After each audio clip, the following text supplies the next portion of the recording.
Buenos días, profe. Mi nombre es Jorge Alejandro. Soy de grado de cuarto de Criminología B. Y esta vez voy a hablar sobre la literatura medieval. ¿Por qué se le llama literatura o era medieval? Se le denomina así por la caída del Imperio Romano del Occidente en el año 476 después de Cristo. El mundo empezó a reestructurar un gobierno con las religiones, especialmente con la católica y musulmana que dominaron Europa y algunas partes de África y Asia, en el cual también surgió un nuevo sistema económico que se le llama feudalismo. El feudalismo es más que todo favorecer a los ricos y dejar pobres a los pobres. Y así hasta tiempos que cambiaron, que desde 1776 creo. En la Edad Media se clasificaban en el clero, que era el servicio de Dios encargado de llevar a los fieles por el buen camino. Estos eran más los sacerdotes, o por así llamarlo, como ahorita le llamamos, el Papa, que era encargar a los sacerdotes que llevaran a las personas del pueblo a un buen camino y que se regocijaran a Dios. La nobleza, conformada especialmente por guerreros encargados de proteger y cuidar al pueblo.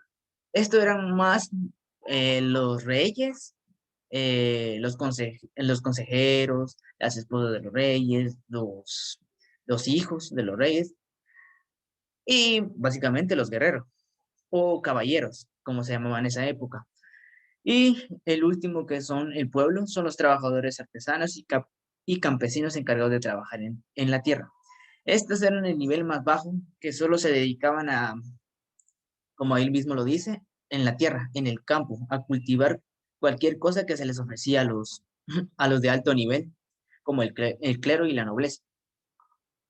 Características de la literatura medieval. Las características son las siguientes: el cristianismo que dominaba en esa época y la épica que era como un cuento narrativo sobre historias de héroes, podría llamarle así. También está la oralidad, que era la forma de, más básicamente de hablar, de expresarse. También tenemos las proezas y los temas religiosos, que eran básicamente igual historias, y los temas religiosos eran cantos y poemas a Dios más que todo, para distinguirlo de las demás religiones. Y los textos antes eran anónimos, ya que si alguien ponía su nombre, podría ser perseguido, ya sea por la Iglesia Católica o por algunos mercenarios de esa época.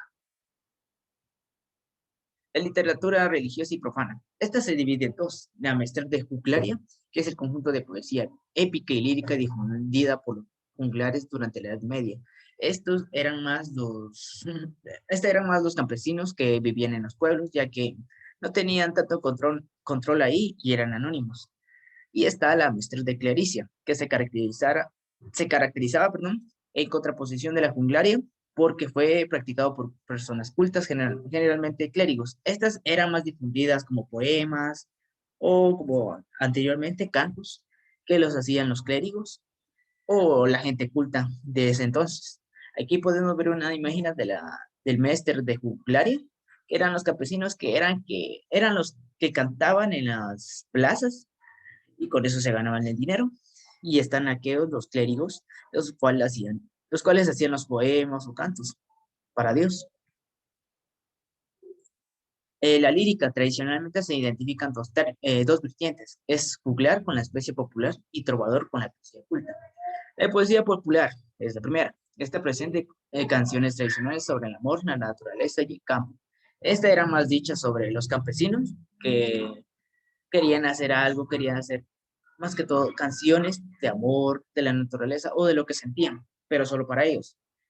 La poesía culta, que estaba conformada por 11 sílabas, es decir, versos de arte mayor, que tradicionalmente era compuesta por los clérigos y mostradas ante un ente mayor, como el Papa de ese entonces. También podríamos decirle a la poesía lírica, estas son las jarchas y las cánticas de amigo, que estas empezaron creo que en el siglo XVI al siglo XVII, o no, siglo XIV al siglo XVI. Las cantigas de amigo, que estaban escritas en gallego portugués y estaban destinadas a cantar. Estas en sí eran portuguesas por una parte y no eran muy famosas en ese entonces. También están los romances y romances viejos. Los romances eran apenas incluidos por los cantares de gesta y cantados de forma independiente por los trovadores. Y los otros eran romances compuestos por esa época, en el siglo XV, si no mal recuerdo. El teatro, que en la Edad Media se originó en una división entre el teatro propio y el contexto litúrgicos.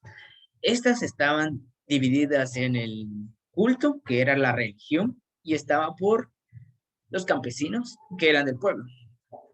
En, en el teatro también se presentaban en la plaza pública, tenían un trasfondo religioso, porque solo se le podía mostrar situaciones de vida.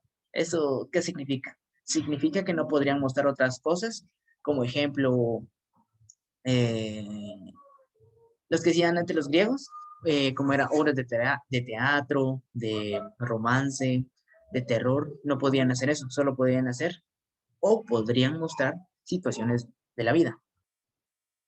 Y este es el final. Gracias por verlo, profe, y feliz tarde o feliz día.